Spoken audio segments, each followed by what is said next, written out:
तो अगर मैं अपनी जर्नी अगर आपको संक्षेप में बताऊं तो 2017 के अंतिम दिसंबर में मैं रांची आ गया था पढ़ने के लिए।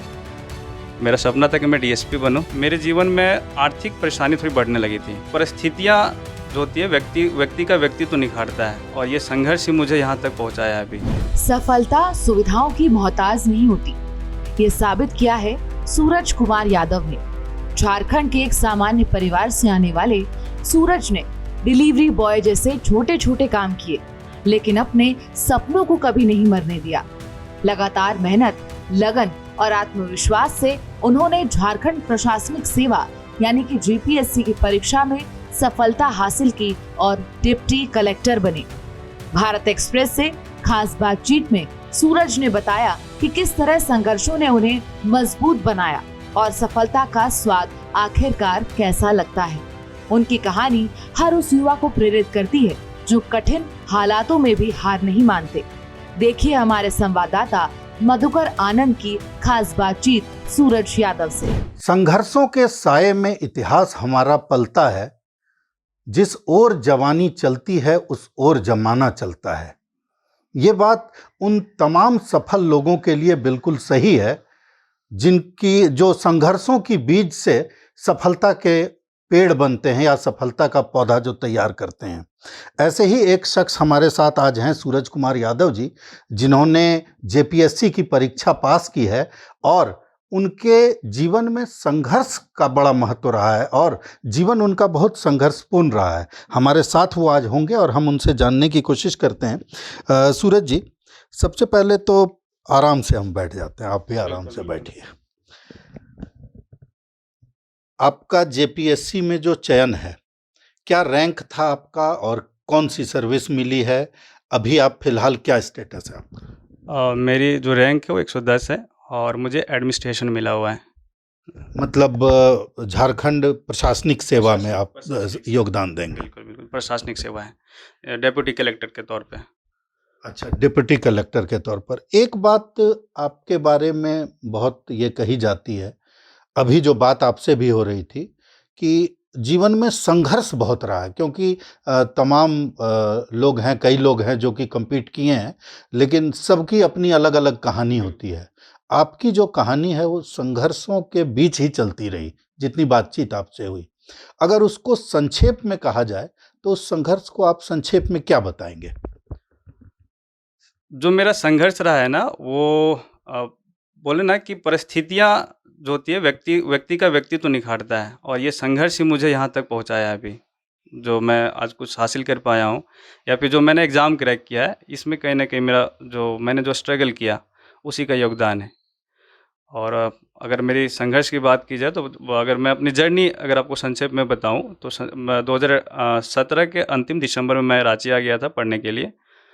मेरा सपना था कि मैं डीएसपी बनूं और इसी के लिए मैंने जेपीएससी का प्रिपरेशन शुरू कर दिया था।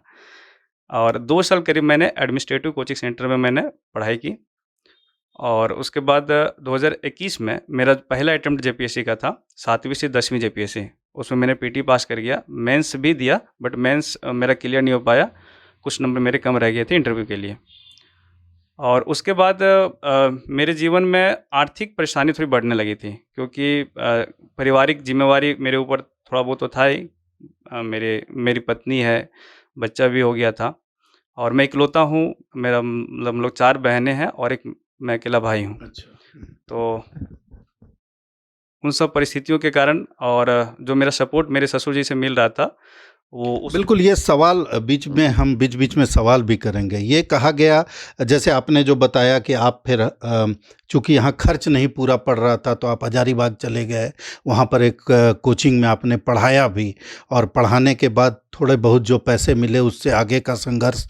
आपने एक बात बताई कि आपके ससुर जो हुए उनसे आपको बड़ा सहयोग मिला। बिल्कुल बिल्कुल, वो जब मैंने ये निश्चय किया ना कि मुझे जेपीएससी करना है, तो मैंने ये बात अपनी पत्नी को बोला कि मुझे जेपीएससी की पढ़ाई करनी है। तो उन्होंने अपने पिताजी से बात किया और उन्होंने फुल सपोर्ट किया कि ठीक है आप जाओ, मैं आपके पीछे हूँ और जो भी मदद हो सकता है मैं आपका मदद करता रहूँगा जब तक आप सफल नहीं होते हो। अच्छा सूरज जी, एक बात आती है कि इसमें ये बात कहाँ से आई कि आप डिलीवरी बॉय का भी आपने काम किया संघर्ष के दौरान। जो बातचीत आपसे हो रही थी उस कहानी को बड़ा संक्षेप में बताइए, आखिर डिलीवरी बॉय क्यों बनना पड़ा? ये कहानी 2024 में प्रारंभ होती है सर। जब मैंने मेंस लिख लिया था, इस जो जिसमें मैंने सफलता पाई है 11वीं से 13वीं जब से, उसका मेंस मैं लिख चुका था। और लिखने के बाद क्या हुआ कि मुझे कुछ मतलब अर्निंग करने के लिए कुछ आवश्यकता, तो मतलब 23 से ही मेरी फाइनेंशियल कंडीशन तो बहुत ज़्यादा ख़राब होने लगी थी। परिवार का भी, कोई कमाने वाले कोई नहीं है मेरे घर में, ठीक है? और जो मुझे सपोर्ट मिल रहा था वहाँ से भी थोड़ी-सी परेशानी होने लगी थी। तो आर्थिक स्थिति वहीं से गड़बड़ा गई थी। 24 में जब मैं किसी तरह से मेंस लिखा, तो मुझे उस वक़्त मैं हज़ारी में पढ़ा रहा था, तो वहाँ मुझे पढ़ाने का फिर और कहीं कोचिंग सेंटर में मिला नहीं। तो मैं सोचा रांची आ जाता हूँ, यहाँ पे स्कोप ज़्यादा है। लेकिन जब मैं रांची शिफ्ट हुआ दोबारा से 24 में, तो यहाँ पे बहुत सारे कोचिंग मैंने ट्राई किया पढ़ाने का, कि किसी ने पढ़ाने के लिए मौका दिया जाए, बट किसी ने बात नहीं बन पाई, किसी ने नहीं दिया। और मुझे यहाँ रहना भी था, क्योंकि मुझे पता नहीं था कि मेरा सिलेक्शन हो ही जाएगा इसीलिए मुझे हो सकता है कि लंबे समय तक यहाँ पे रहना पड़े। तो कुछ ऐसा काम करूँ जिससे मैं अपना पढ़ाई भी कर सकता हूँ और अपना खर्च भी यहाँ का कम से कम उठा सकता हूँ। उसके बाद ये जो बातचीत से पता चल रहा है, जो जानकारी मुझे है कि आपके पास गाड़ी भी नहीं थी, लाइसेंस स्वाभाविक रूप से नहीं रहेगा, दोस्तों ने मदद की, क्या है? बिल्कुल।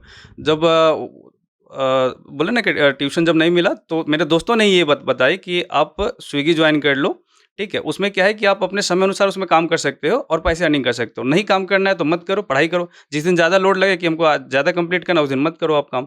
और जिस दिन लगे कि ठीक है आज कुछ अर्निंग कर लेते, उस दिन काम कर लो आप। और इसीलिए मुझे उन्होंने ही बोला कि आप स्विगी ज्वाइन कर लो। तो उस वक़्त उसमें भी परेशानी थी, मेरे पास बाइक नहीं था, ना साइकिल थी। तो मेरे दोस्तों का स्कॉलरशिप आया था उस वक़्त। एक दोस्त मेरा बीएड कर रहा था, उसका स्कॉलरशिप आया था, और एक लॉ कर रहा था, उसका स्कॉलरशिप आया था।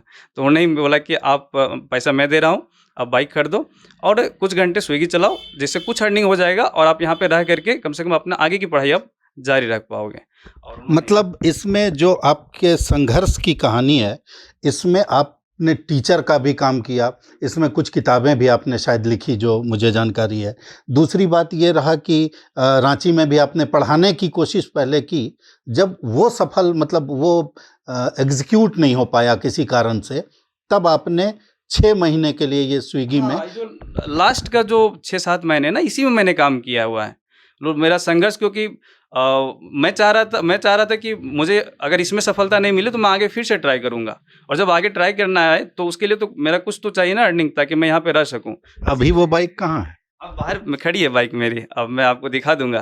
तो अगर मैं अपनी जर्नी अगर आपको संक्षेप में बताऊँ, तो 2017 के अंतिम दिसंबर में मैं रांची आ गया था पढ़ने के लिए। मेरा सपना था कि मैं डीएसपी बनूँ। मेरे जीवन में आर्थिक परेशानी थोड़ी बढ़ने लगी थी। परिस्थितियाँ जो होती है व्यक्ति का व्यक्तित्व निखारता है, और ये संघर्ष ही मुझे यहाँ तक पहुँचाया है अभी।